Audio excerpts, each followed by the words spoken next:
Radio. They've been kicking up a storm on the rock scene since they were nominated for the Kerrang Award for Best British Newcomer, before they'd even released any material. The band have been heading onwards and upwards ever since. After supporting Newfound Glory, Fight Star and Angels and Airwaves, they released their debut album Take Off Your Colours at the tail end of 2008, and have just scored their first top 40 hit with Finders Keepers. This week on This Is Who I Am, we're joined by rising stars Yumi at 6. There is definitely a lot of animosity kind of in our direction. The showers at Wembley Arena are mind-blowing. It's probably one of the best showers I've ever had in my life. I was downing champagne with my mum and I was like, this is awesome. This is who I am. With Orange. My name's Dan. I play drums in Yumi at 6. I'm Josh and I sing in a band called Yumi at 6. I think the people in my lives that have influenced me quite a lot would probably be somebody like my sister. She's a big piano player, and from a very young age I've always grown up being surrounded by music, whether it be her playing or her playing stuff that she likes to me. So that's kind of what inspired me to want to pick up a guitar and learn how to play guitar and stuff. So for me it was probably there's a few people probably. It's just obviously the music I liked. I used to listen to a lot like Blink-182 and stuff like that. I used to love John Bonham. Obviously he's still regarded as one of the best players of all time. And I had a drum teacher called Mike Acciaioli, or like that. Can't remember his second name. And he was always telling me to get into all the old guys like Dave Reckel and all Vinnie Colaiuta and all the really classic old drummers. So that's where I took a lot of my inspiration from. Yumi at 6 grew up a few doors down from Cliff Richard in Weybridge, Surrey. There's absolutely nothing to do in Weybridge. It probably is the dullest place on earth. There's not even a cinema. It's just boring, and I'm kind of glad I don't have to see too much of it. Weybridge is kind of one of those places where it's got there's a big social divide. You're either in the kind of, I live on St George's Hill, which is massive, massive kind of big houses where Cliff Richard and it's like a Kerry Katona or whatever her name is. And you're either part of that social status, or you're kind of like a chav. The rich people are just insanely rich though. They are they're. But then everyone presumes that because we're from that area, that we're rich. Oh, they're rich boys, but we're actually not at all. It's not we still live in a nice area, but you don't have to be really, really ridiculously rich to live there. I think all the members in our band, our parents kind of played a big role in us kind of picking up an instrument. For example, when I joined my secondary school, my mum, she could tell I was into music, and she was like, well, maybe you should learn an instrument. And I started learning the guitar, and I am probably still, probably not now, but I used to be really, really lazy.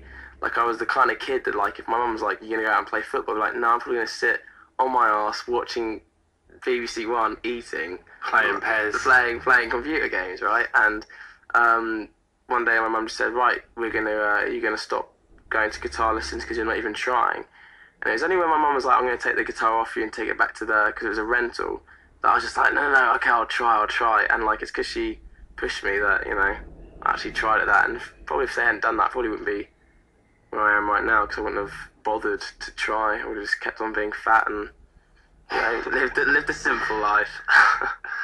I guess my dad sort of got me more into rock music and stuff, because in the car he was always playing The Who and crazy rock bands like that, and he always tried to get me into Pink Floyd, but I think for me it's just a bit too crazy. I preferred the more straight up rock type of bands.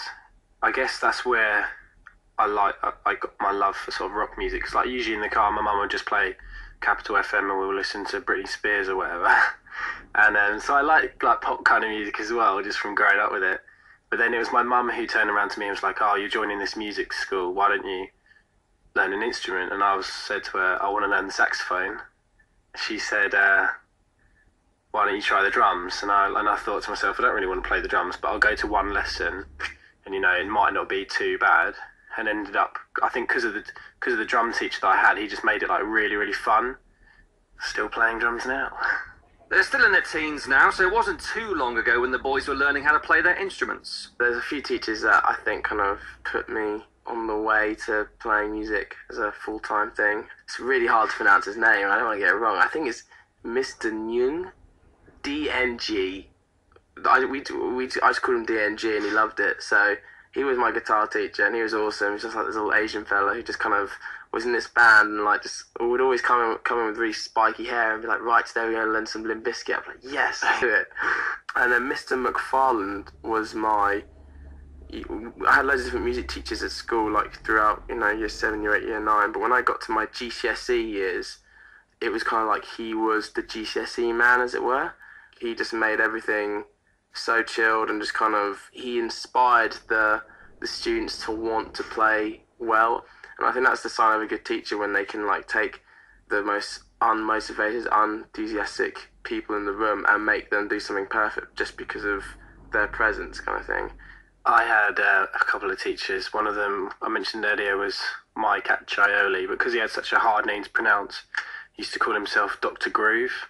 But he was like such a lovable person, and he's always really fun, and that came across in his teaching, because he had kids that went there for sort of 10 years just because it was so fun, and he kept things really current, and then he'd also show you like really old school stuff that he grew up listening to, and so that was always wicked to know where he came from. I had another teacher in school called Mr. Elvey. I actually didn't take music at school. I took food tech instead, because at first, when I was in year 9, I thought I wanted to be a chef. But ended up, I'm a wicked cook, You're man. a good cook. Ended up wanting to do the music thing in the end. And it's just the same thing, like all the kids vectored him, all the kids wanted to work. It's not like it was a teacher telling you what to do. He made everyone passionate about music, so, and he was called Mr. Elvey. I'm Loz Guest, and you're listening to This Is Who I Am on Kerrang Radio with Josh and Dan from YMAS at 6.